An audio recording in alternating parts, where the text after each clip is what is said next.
Los próximos minutos vamos a hablar de bolsa, pero vamos a celebrar un aniversario muy especial, porque este año la Fundación de Estudios Bursátiles y Financieros de Valencia celebra su 25 aniversario.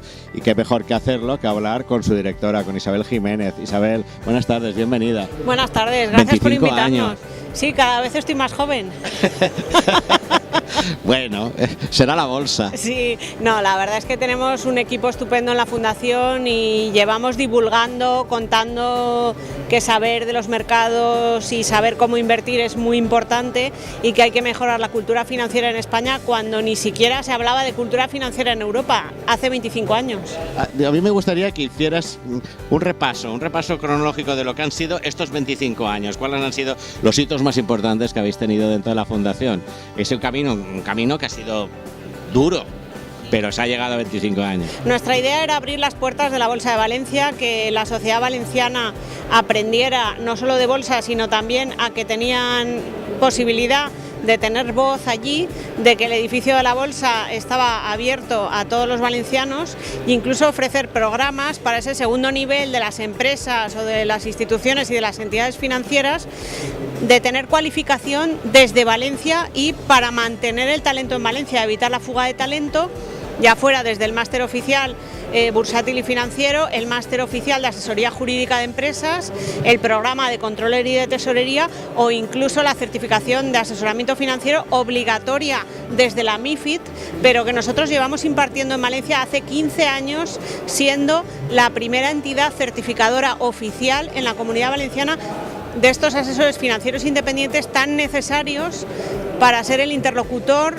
y esa parte media entre los ciudadanos, los ahorradores, los inversores y la entidad financiera. Estás hablando de esa oferta que estáis haciendo, pero ¿cómo ves la situación actual? La situación actual económica. Económica y en cuanto al mundo de la bolsa, al mundo de la inversión, al mundo del inversor. Estamos en un buen momento. ¿Qué dirías? La cultura financiera ha mejorado, pero todavía le queda camino. Sí que es verdad que con ferias como Forinvest, que ya lleva varias ediciones, te das cuenta de que hay un interés creciente de las personas por conocer cómo gestionar sus ahorros. También ha habido muchos sustos en la crisis, ha habido incluso escarmientos y las personas se han dado cuenta de que es muy importante conocer, entender los productos financieros en los que uno dedica sus ahorros.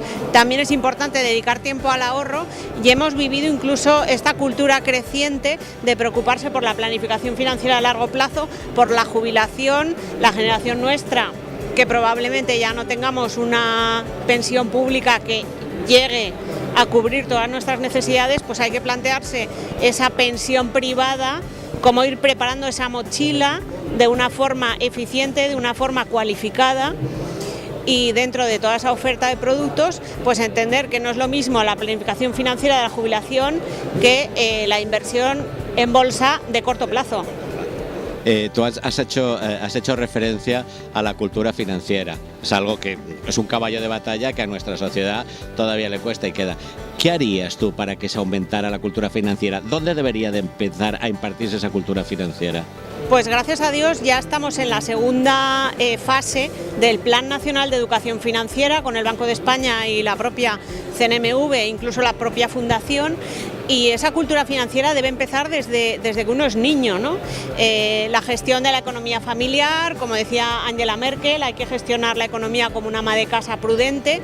Bueno, pues los niños también tienen que saber gestionar sus ahorros y hay programas ya desde finales de la ESO y también programas universitarios, programas para colectivos profesionales específicos y nosotros tenemos muchos programas gratuitos. Tuvimos también los primeros diccionarios bursátiles de términos de terminología financiera, que sabemos que es muy compleja, antes de la propia crisis subprime, o incluso un tema muy novedoso que nos premiaron en Madrid en el Plan de Educación Financiera fue la iniciativa nuestra en la MT, en los autobuses urbanos de Valencia, de introducir vocablos financieros para que, además de saber qué tiempo va a hacer mañana en los televisores de los autobuses urbanos, pues nos expliquen lo que es el IBEX 35, lo que es un blue chip o incluso qué es la inflación. ¿No? O, por ejemplo, la prima de riesgo, que hace 3 años nadie sabía qué era. Efectivamente, todo el mundo hablaba de ella, pero nadie sabía lo que era. Isabel, este año 25 años. ¿Cómo lo vais a celebrar? Estamos en el mes de febrero. ¿Qué tenéis previsto para conmemorar este 25 aniversario de la Fundación? Pues hemos preparado muchas iniciativas. Una de ellas es consultar a la sociedad, a todos los agentes sociales que nos digan cómo ven la cultura financiera, a dónde hay que llegar, que no hayamos llegado en esos 25 años, para durante los próximos 25 años llegar. Y, por supuesto, dar la enhorabuena a todo el equipo de la Fundación que ha hecho posible estos 25 años. ¿Y Forinvest?